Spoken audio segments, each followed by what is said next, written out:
प्रयागराज में सनातन के विराट स्वरूप के दर्शन हो रहे हैं। आज मकर संक्रांति के मौके पर महाकुंभ 2025 का पहला अमृत स्नान किया जा रहा है। सभी 13 अखाड़ों के साधु संत और सन्यासियों में उत्साह है, उल्लास है, उमंग है।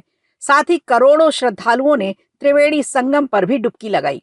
अनुमान है मकर संक्रांति के मौके पर यह आंकड़ा 4 से 5 करोड़ तक पहुंच सकता है। अखाड़ों के अमृत स्नान के भव्य और दिव्य नजारे को देखने के लिए देश विदेश से लोग जुटे हैं। अमृत स्नान पर सबसे विहंगम दृश्य नागा साधुओं के जुलूस का होता है।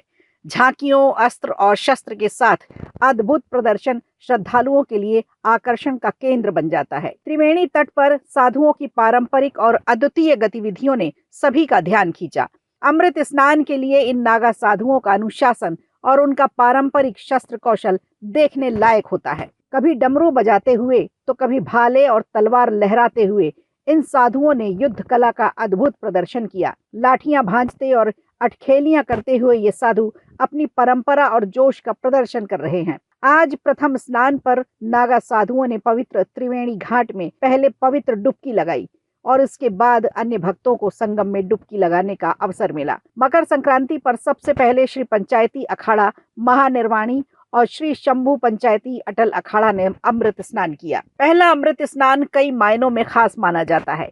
नागा साधु भोले बाबा के अनुयायी होते हैं और इस स्नान को सबसे पहले करने के अधिकारी माने गए हैं। नागा का स्नान धर्म और आध्यात्मिक ऊर्जा का केंद्र माना जाता है। मकर संक्रांति के इस पावन मौके पर सीएम योगी ने एक्स पर लिखा है, ये हमारी सनातन संस्कृति और आस्था का जीवंत स्वरूप है। आज लोक आस्था के महापर्व मकर संक्रांति के पावन अवसर पर महाकुंभ 2025 प्रयागराज में त्रिवेणी संगम में प्रथम अमृत स्नान कर पुण्य अर्जित करने वाले सभी श्रद्धालु जनों का अभिनंदन। प्रयागराज में विदेशी श्रद्धालु भी डुबकी लगाकर भजन गाते हुए सनातन के सत्य को जानने और समझने की कोशिश कर रहे हैं। महाकुंभ का पहला अमृत स्नान सुबह की धुंध में तड़के शुरू हो गया था। सन्यासियों के हाथों में तलवार, त्रिशूल और डमरू और पूरे शरीर में भभूत, घोड़े और रथ की सवारी के साथ हर हर महादेव के उद्घोष करते हुए नागा साधु संत का संगम में पहुंचना हुआ।